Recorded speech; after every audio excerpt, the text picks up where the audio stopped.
Hello students, आज हम करेंगे क्लास 10th का pair of linear equation chapter 3 exercise 3.3। इस एक्सरसाइज में हमने पढ़ना है सब्स्टिट्यूशन मेथड। ये सब्स्टिट्यूशन मेथड क्या होता है? जैसा नाम वैसा काम। सब्स्टिट्यूट का मतलब समझो क्या होता है कि एक चीज की जगह किसी दूसरी चीज को पुट करना। ये कहते हैं कि इसका सब्स्टिट्यूट क्या होगा, मतलब कि इसको अगर हम रिप्लेस करें तो इसकी जगह किसको रखेंगे, दैट्स इट सब्स्टिट्यूट। ठीक है, जैसे अगर मेरे पास मैंने ऐसी एक इक्वेशन लिख दी x plus Y is equal to 9। ठीक है, और मैं बोलूं कि इस x की जगह कुछ और रखना है। मैं ऐसे बोल देता हूं कि let x is equal to 5। Then 5 क्या है, x का सब्स्टिट्यूट है कि मैंने x की जगह क्या रख दिया, 5। तो मैंने यहां पर क्या लिख दिया, 5। तो मतलब क्या है, किसी भी एक डिजिट वेरिएबल की जगह कोई अलग वेरिएबल या डिजिट पुट करना is substitute of this variable. ठीक है, तो इस चीज को समझना है कि हमने एक वेरिएबल की जगह किसी दूसरे वेरिएबल को रिप्लेस करना है, उसको बोलते हैं सब्स्टिट्यूट मेथड, कि दूसरी वैल्यू को पुट करना। एक क्वेश्चन से समझते हैं और अच्छे से समझ में आ जाएगा हमें। देखिए एक्सरसाइज 3.3 का फर्स्ट पार्ट लिखा हुआ है कि x plus Y is equal to 14 and x minus Y is equal to 4। आपने क्या करना है, दो इक्वेशन है, equation number first, equation number second. किसी भी एक इक्वेशन से एक वेरिएबल की वैल्यू निकाल लो, यानी कि एक वेरिएबल को अलग कर दो। अब ये दोनों इक्वेशन है, मेरे को ये स्टेबल लग रही है। क्यों लग रही है? क्योंकि वही इधर जाके प्लस का हो जाएगा। देखिए क्या लिखते हैं इसको सॉल्यूशन में कि फ्रॉम इक्वेशन सेकंड इक्वेशन से मैं ये लिख सकता हूं x is equal to 4 plus Y. ठीक है, या फिर सॉल्यूशन को यहीं से स्टार्ट करो, पहले आपको ये लिखने पड़ेंगे। ठीक है, तो देखिए यहां से हमने क्या किया, सेकंड इक्वेशन से हमने x की वैल्यू निकाली और x की वैल्यू क्या आ गई, 4 प्लस वाई। तो ये आपने एक वेरिएबल की वैल्यू निकाल ली और इसको हम नाम दे देते हैं इक्वेशन नंबर थर्ड। तो दोनों में से किसी भी एक इक्वेशन से किसी भी एक वेरिएबल की y की निकाल लो, x की निकाल लो, किसी की भी एक वैल्यू निकाल लो जो आपको अच्छी लगती हो। ठीक है, और अब इस वैल्यू को उस इक्वेशन में पुट करेंगे जो हमारी बच गई। हमने सेकंड इक्वेशन से ले लिया, हम इसको फर्स्ट में पुट करेंगे। Put x is equal to 4 plus Y in equation first में पुट कर देंगे x की जगह। देन दिस इज सब्स्टिट्यूट, कि इस x की जगह हमने x 4 प्लस वाई को सब्स्टिट्यूट कर दिया। 4 plus Y is equal to 14 हो गया। देख लीजिए x की जगह हमने इसको पुट कर दिया, तो ये क्या आ गया, 4 plus 2y is equal to 14 and 2y is equal to 14 minus 4, this is 10। Then हमारा क्या आ गया, 2y is equal to 10 and y is equal to 5। Clear? तो ये इस प्रकार से हमारी एक वेरिएबल बचेगा और उसकी वैल्यू हम निकाल सकते हैं। ठीक है, तो अब इस 5 को कहां पुट करेंगे, इक्वेशन नंबर थर्ड में। Put y is equal to 5 in equation number third. क्या थी, x is equal to y plus 4 या 4 प्लस वाई। देन y की जगह 5 पुट करेंगे तो क्या आ जाएगा, 9। x की वैल्यू क्या आ गई, 9, y की वैल्यू क्या आ गई, 5। पुट करके देखिए 9 प्लस 5 14, 9 माइनस 5 4, दोनों इक्वेशन वेरीफाई भी हो रही हैं। तो इस प्रकार से आप इक्वेशन को वेरीफाई भी कर सकते हो, उनकी वैल्यू भी निकाल सकते हो। तो ये है सब्स्टिट्यूट मेथड, कि एक वेरिएबल की वैल्यू निकालनी है आपने किसी भी एक इक्वेशन से और उसको दूसरी इक्वेशन में पुट करनी है। वहां से आपके पास एक वेरिएबल की वैल्यू आ जाएगी, फिर उसको आपने दूसरे में पुट करना, दूसरे की भी आ जाएगी। ठीक है, क्वेश्चन नंबर करते हैं second part. s minus t equal to 3 and s by 3 plus t by 2 equal to 6। ये हमारी इक्वेशन नंबर फर्स्ट होगी। इसको हम थोड़ा सा सोल्व करते हैं कि एलसीएम आएगा 6, ये क्या हो जाएगा हमारा 3s plus 2s plus 3t is equal to, यहाँ पर क्या आएगा 1, देन 3 3 इसका क्या जाएगा 36। अब दोनों तरफ हमने एलसीएम ले लिया, तो इसको हम क्या कर देंगे, एलसीएम को कैंसिल आउट कर देंगे। तो 2s plus 3t equal to 36 हमारी इक्वेशन नंबर सेकंड बन गई। ठीक है, अब यहां से या यहां से आप एक वेरिएबल की वैल्यू निकाल लेंगे। स्टेबल यहां से हुआ, देखिए हम यहां से भी निकाल सकते हैं, बट एक चीज नोट कीजिए कि अगर 2s is equal to 36 minus में 3t करेंगे, देन 2 से इसको फिर डिवाइड भी करेंगे, तो इससे अच्छा है कि मैं डायरेक्ट एक वैल्यू यहां से लिख देता हूं, from equation first s is equal to 3 plus t, देख लीजिए t इधर आके प्लस का हो गया, then s is equal to 3 plus t, ये हमारी एक वैल्यू आ गई, इसको हम बोल देते हैं third equation. Put the value of s in equation number second, ये सारी आपने लिखनी है। Put the value of s in equation number second, 2 into 3 plus T, ठीक है, s की जगह 3 प्लस टी हो गया, तो s मल्टीप्लाई में था तो मल्टीप्लाई में रखना आपने, plus 3t is equal to 36, then find the value, क्या हो जाएगा, 6 प्लस में 2t plus 3t is equal to 36, 6 plus में 5t is equal to 36, and 5t क्या हो जाएगा, इधर आके माइनस का क्या बचेगा 30, एंड t की वैल्यू क्या आ जाएगी 6। ठीक है, तो एक चीज नोट करनी है आपने, क्या कि अगर आप एक वेरिएबल की वैल्यू निकाल के या एक अकेले वेरिएबल की वैल्यू दूसरी केस में पुट करते हो, तो एक वेरिएबल आपका खत्म हो जाता है, जो दूसरा वेरिएबल बचेगा उसकी वैल्यू निकालनी। अब इस t की वैल्यू को यहां पुट कर दीजिए, देन x की वैल्यू क्या आ जाएगी 9, पुट करके देखिए, 9 माइनस में 6 इज इक्वल टू 3, एंड 9 टू जा 18 प्लस में 6 3 जा 18 इज इक्वल टू 36, दोनों इक्वेशन आपकी वेरीफाई भी होगी। तो इस प्रकार से आपने इक्वेशन को करना है। देखिए एक दो पार्ट और कर लेते हैं।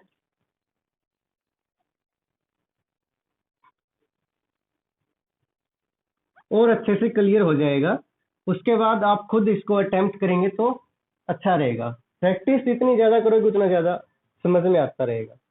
देखिए क्वेश्चन नंबर फोर्थ करते हैं, यानी फोर्थ पार्ट करें, थर्ड आप अपने आप कर सकते हैं। 0.2x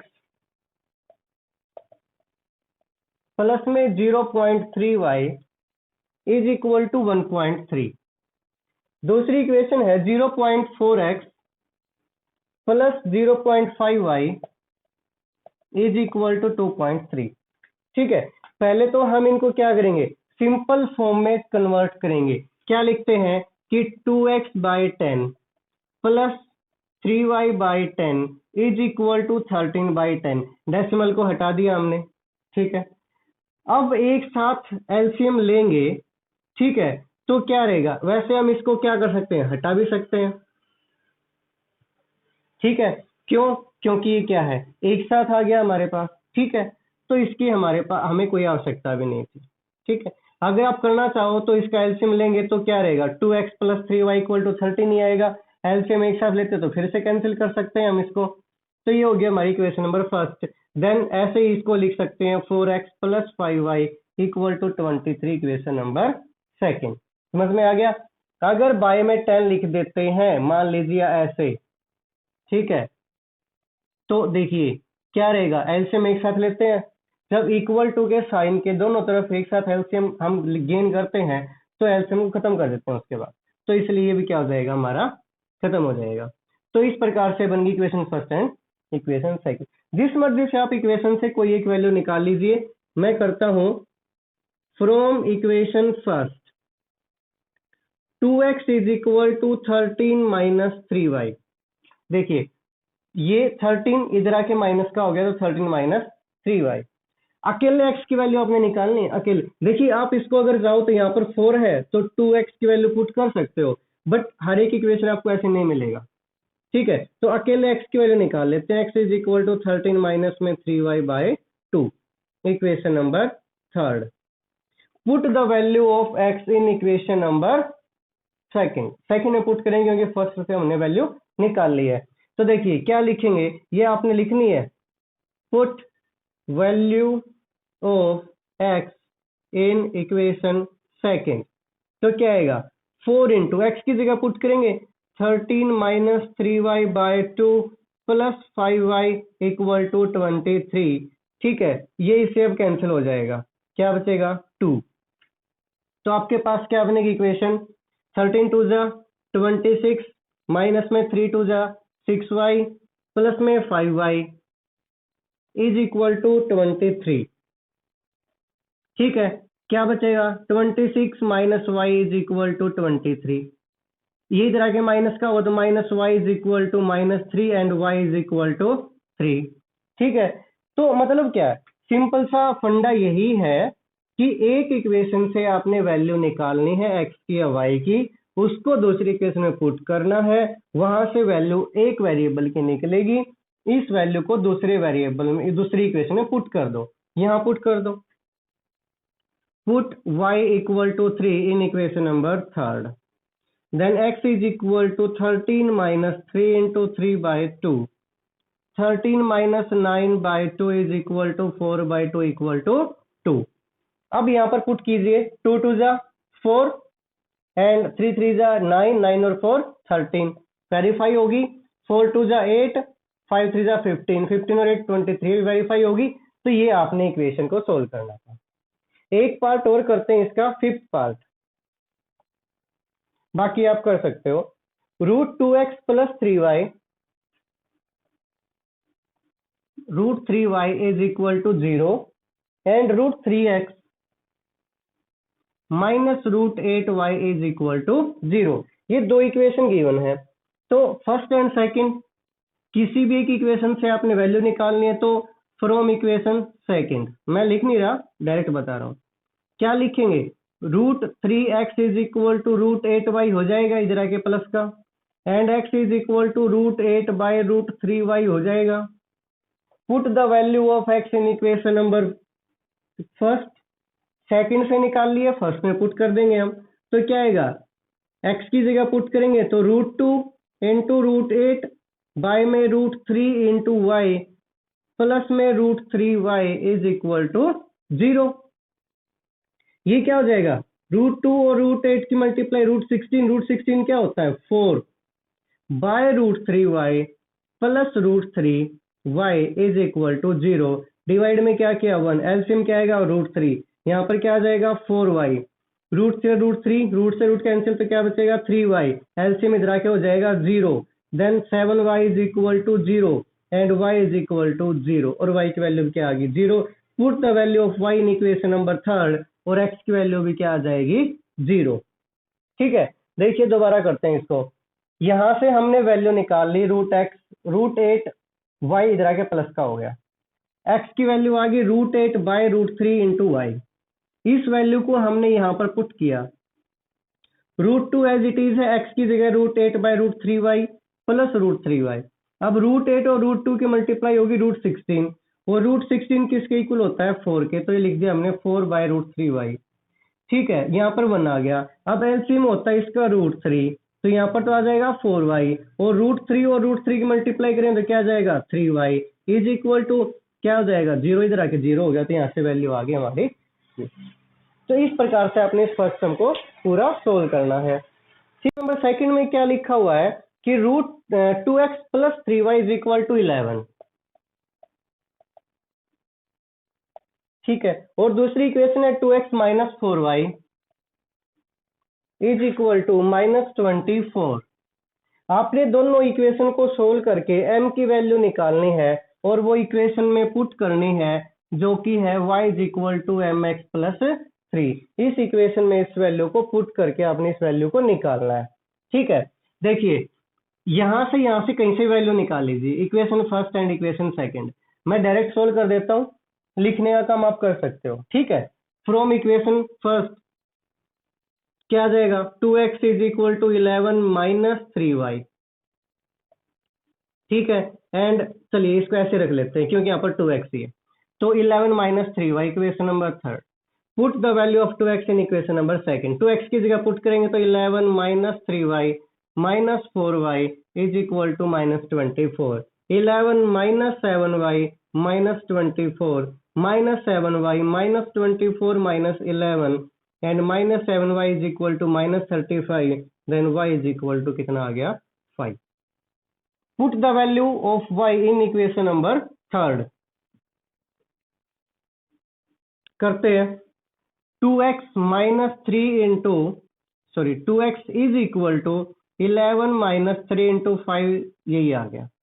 तो 2x इज इक्वल टू कितना आ जाएगा 11 minus 15 and 2x is equal to -4 and x is equal to -2।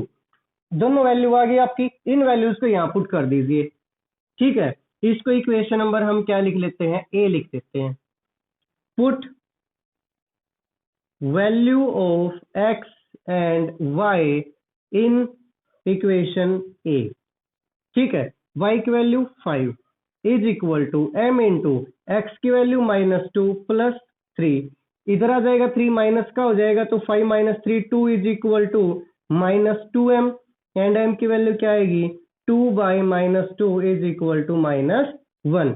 तो आपके पास m की वैल्यू क्या आ गई -1, ये आपने निकालना था। ठीक है, आगे करते क्वेश्चन नंबर थर्ड। और क्वेश्चन नंबर थर्ड में जो क्वेश्चन लिखे हुए स्टेटमेंट बेस्ड है। ठीक है, तो देखिए फर्स्ट क्वेश्चन में क्या लिखा हुआ है कि difference between two number is 26 and one number is 3 times the other, find the number. दो नंबर है, इनका डिफरेंस 26 है।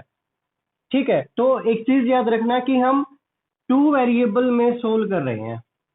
ठीक है, तो हम क्या लिखेंगे इसको कि let first number is equal to x, second number is equal to y and the difference between two number is 26। दोनों का डिफरेंस, फर्स्ट कंडीशन क्या बोलती है कि दोनों का डिफरेंस 26 है। फर्स्ट कंडीशन बन गई, फर्स्ट इक्वेशन बन गई। One number is 3 times another number. Second condition क्या कहती है कि एक नंबर दूसरे का 3 टाइम है, तो किसी को भी मान लो, मान लिया x is equal to 3y है। सेकंड इक्वेशन बन गई कि जो x है वो y का क्या है 3 टाइम हो गया। तो put the value of x in equation first. ठीक है, क्या लिखेंगे, put x is equal to 3y in equation first and 3y minus y is equal to 26, 2y is equal to 26 and y is equal to 13 आ गया। Put the value of y in equation number second, then x is equal to कितना आ जाएगा 39। आप check कर सकते हो कि जो 39 है और 13 का डिफरेंस कितना है 26, और जो 39 है वो 13 से कितना टाइम है 3 टाइम है। तो ये था फर्स्ट पार्ट। क्लियर। मेन चीज क्या है कि आपको स्टेटमेंट समझ में आनी चाहिए। अगर आपको स्टेटमेंट नहीं समझ में आए तो आप क्वेश्चन भी सोल्व नहीं कर सकते। ठीक है, फर्स्ट नंबर देखो स्टेटमेंट क्या थी दोबारा से कि दो नंबरों का डिफरेंस 26 है। कौन से दो नंबर नहीं पता, मान लेते हैं एक x एक y है, दोनों का डिफरेंस यानी कि माइनस करना 26 बचना चाहिए। सेकंड कंडीशन क्या कहता है कि एक नंबर दूसरे का 3 गुना है, एक नंबर को 3 से गुना कर दिया, बस उसको सोल्व करना है। सेकंड क्या कहता है कि larger of to supplementary angle. पहली चीज तो सप्लीमेंट्री एंगल क्या होता है, जिनका सम कितना होता है 180 डिग्री, कि larger of to supplementary angle exceed the smaller by 18 degree. जो बड़ा एंगल है वो छोटे वाले से कितना बड़ा है 18 डिग्री बड़ा है। ठीक है, तो वो निकालने हैं। देखिए क्या लिखते हैं कि लेट स्मॉलर एंगल हमने मान लिया x एंड लार्जर एंगल क्या मान लिया y। कोई भी मान सकते हो, स्मॉलर को y मान लो, लार्जर को x मान लो, कोई फर्क नहीं पड़ता। ये हमने मान लिया। ठीक है, कंडीशन क्या है कि जो बड़ा है वो छोटे वाले से कितना बड़ा है 18 बड़ा है। तो ये जो फर्स्ट कंडीशन है ये क्या कहता है कि जो y है वो x से कितना बड़ा है 18 बड़ा है। तो अगर मैं x में 18 प्लस कर दूं तो दोनों इक्वल हो जाएंगे। समझो इस चीज को कि दो एंगल है। ठीक है, दोनों का सम तो 180 है ही। एक एंगल जो बड़ा है वो छोटे वाले से कितना बड़ा है 18 बड़ा है। तो छोटे वाले में अगर मैं 18 को प्लस कर दूं तो बड़े वाले के इक्वल हो जाएगा। ठीक है, तो फर्स्ट इक्वेशन होगी। ठीक है, क्या लिखेंगे, sum of supplementary angle. Sum of supplementary angle क्या होता है x plus Y is equal to 180। ठीक है, इक्वेशन होगी। अब क्या करना है, y is equal to x plus 18 को पुट कर देंगे। ठीक है, लिख दोगे कि put the value of y in equation number second, then x plus में x plus 18 is equal to 180, then 2x plus 18 is equal to 180 and 2x is equal to 180 minus में 18 कितना बचेगा 162 and x is equal to 160 by 2 is equal to 81। तो x की value क्या आ गई 181। Put the value of x in equation number first, second में put कर सकते हो, इजी वे में करो, जो आपको लगता है कि ये यहाँ से इजी हो सकता है, कोई साइन का भी प्रॉब्लम नहीं होगा प्लस माइनस का, तो वहां आप यूज करो। तो put the value of x in equation number first, then y is equal to कितना आ जाएगा 99। चेक कर लीजिए दोनों का सम कितना आएगा 180। सप्लीमेंट्री कंडीशन वेरीफाई होगी। एक एंगल ये वाला एंगल देख लिया हमने, बड़ा क्या मानना था y, तो चेक कर लीजिए जो y है वो x से 18 बड़ा है कि नहीं, हमने इसमें 18 प्लस कर दोनों इक्वल हो गए कि नहीं हो गए। ठीक है, तो इस प्रकार से आपने ये सम करना था। थर्ड पार्ट करते हैं।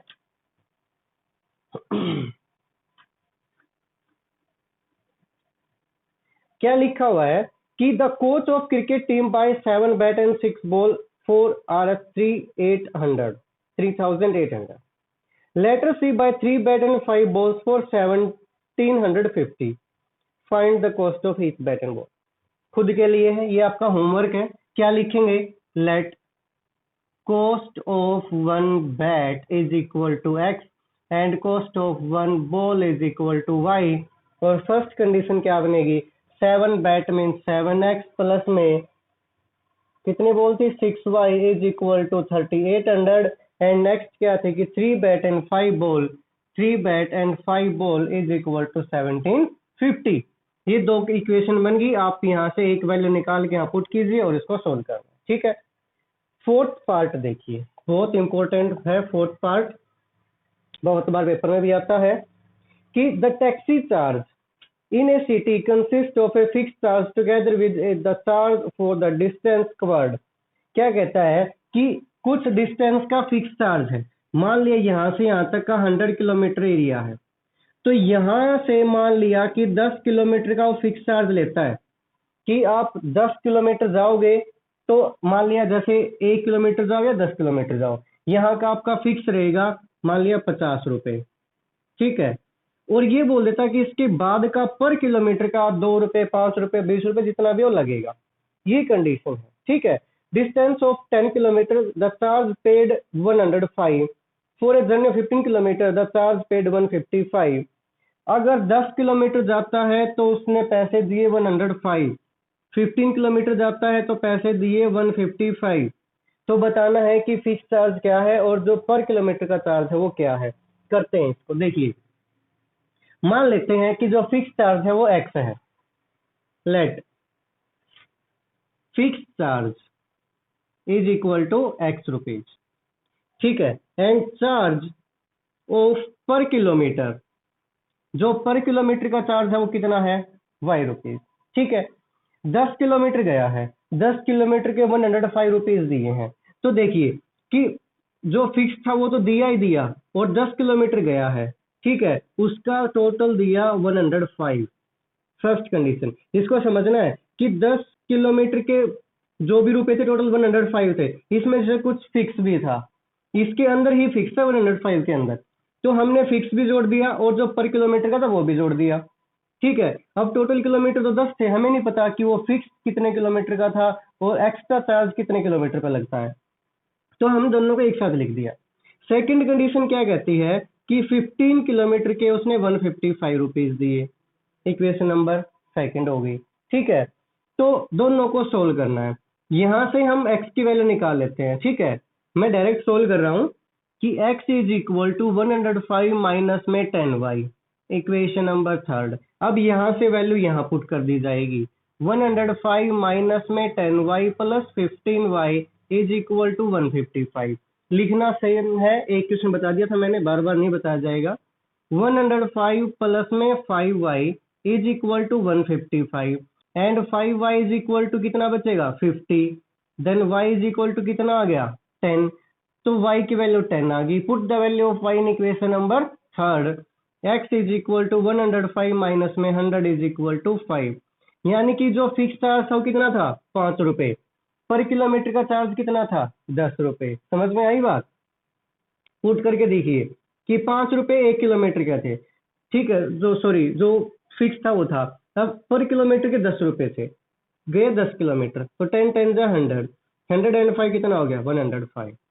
तो इस प्रकार से आपने इसको सोल्व करना था। आगे भी हर एक एक्सरसाइज में आपको मिलेगा एक ऐसा क्वेश्चन कि कुछ फिक्स चार्ज और कुछ वेरिएबल चार्ज है।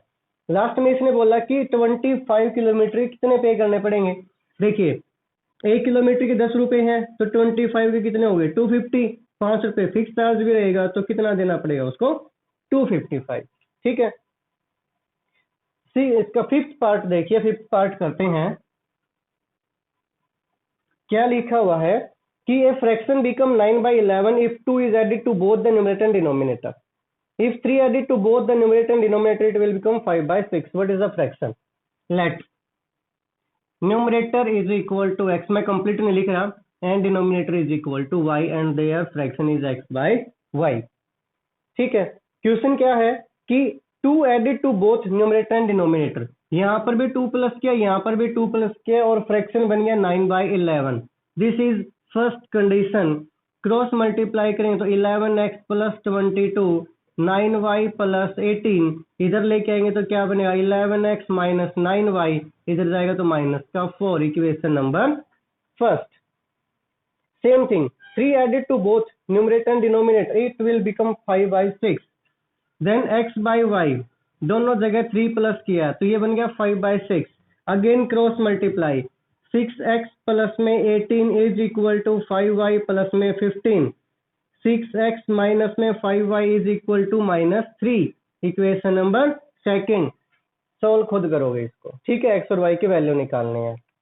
लास्ट पार्ट है इस एक्सरसाइज के। क्या लिखा हुआ है, 5 ईयर हैंस, हैंस का मतलब होता है बाद में, 5 साल बाद। The age of Jacob will be 3 time that of his son. Jacob की एज अपने बेटे की एज से 3 गुना हो जाएगी। एंड 5 ईयर अगो, 5 साल पहले, Jacob age was 7 time that of his son. ठीक है, देखिए हमें निकालनी है प्रेजेंट एज। क्या लिखते हैं, let Jacob present age is equal to x year, year जरूर लिखना, एंड जैकब सन एज हमने क्या मान ली, y ईयर। ठीक है, क्या बोला कि 5 साल बाद, 5 ईयर हैंस,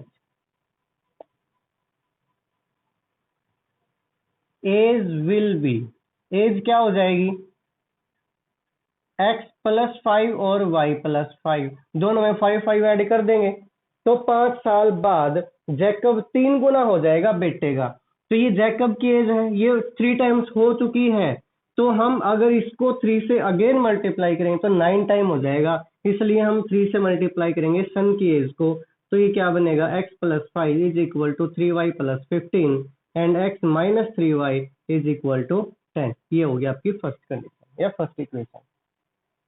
5 साल बाद एज कितनी होती है, मान लिया आज एज किसी की 20 ईयर्स है, तो 5 साल बाद 25 होगी तो 5 प्लस कर दिया। जैकब, मान लिया कि एक बंदा है कोई राम, ठीक है, और दूसरा है श्याम। अगर राम 10 साल का है और श्याम 20 साल का है, तो ये बोलेंगे कि श्याम जो है वो राम से 2 गुना बड़ा है। अगर श्याम को ही 2 से मल्टीप्लाई करेंगे तो 4 गुना बड़ा हो गया। 2 से मल्टीप्लाई किसको करेंगे, इसको करेंगे, तो इसलिए हमने सन को कर दिया, तो इक्वेशन बन गई। सेकंड कंडीशन क्या थी कि 5 ईयर अगो, तो 5 ईयर्स अगो एज कितनी थी, 5 माइनस कर दो, x minus 5 y minus 5, and the Jacob will B, Jacob was 7 time, तो ये 7 टाइम था। अगेन सन को 7 से मल्टीप्लाई कर देंगे सन की एज को, देन x माइनस 5 कितना हो जाएगा, 7y minus 35, then x minus 7y is equal to, इधर आएगा तो ये हो जाएगा प्लस का, then minus 30। Equation number second. तो ये दोनों इक्वेशन आपको ने सोल्व करनी है, ठीक है। कर लेते हैं। चलिए फर्स्ट इक्वेशन से हम वैल्यू निकाल लेते हैं, x की आ जाएगी 10 + 3y, इसको यहाँ पुट करेंगे 10 + 3y - 7y = -30 एंड ये कितना बचेगा 10 माइनस में 4y = -30, इधर आके माइनस का हो जाएगा तो ये हो जाएगा माइनस का 40, ये कट जाएगा तो y = आ गया 10 और y की वैल्यू यहाँ पुट करेंगे तो कितना आ जाएगा 10 3 जा 30 और 10 कितना आ गया 40। यानी कि देखो ठीक है, ये हमारी एक्स और वाई की वैल्यू आ गई। अब कंडीशन को फुलफिल करी या नहीं करी उसको चेक कर लेते हैं। देखिए क्या था कि 5 साल बाद इसकी 5 साल बाद एज कितनी हो जाएगी 45 और इसकी कितनी हो जाएगी 15। देखिए जैकब इससे 3 टाइम है कि नहीं है, हो गया। 5 साल पहले जो थी वो कितनी थी 35 और 5, देखिए इससे 7 टाइम है कि नहीं है, ये तो लिखा हुआ है। ठीक है, तो ये थे आपके एक्सरसाइज 3.3। आगे हम करेंगे एक्सरसाइज 3.4।